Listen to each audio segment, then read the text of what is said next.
Besimtarës ortodoks në të gjithë vendin kremtojnë sot festën e shenjtë të Pashkës, duke marrë pjesë në meshën e ringjalljes së Krishtit në kisha dhe katedrale.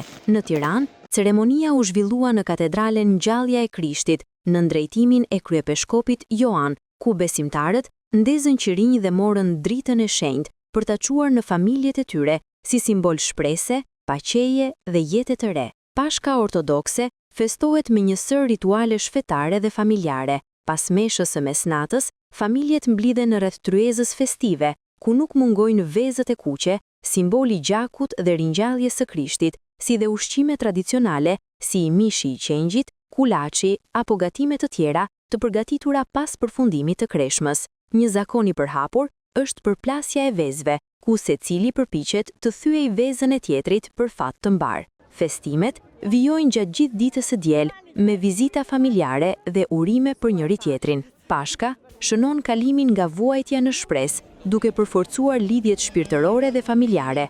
Për besimtarët, kjo festë mbetet një nga momentet më të rëndësishme të vitit, e cila sjell mesazhe paqeje, dashurie dhe ringjalljeje. Gëzuar Pashkët, gjithë shqiptarëve kudo që janë. Krishti u ngjall. Gëzuar Pashkët. Gëzuar Pashkët, po gjithë të mira. Me mbarësi, paqe në botë. Është të gëzuara.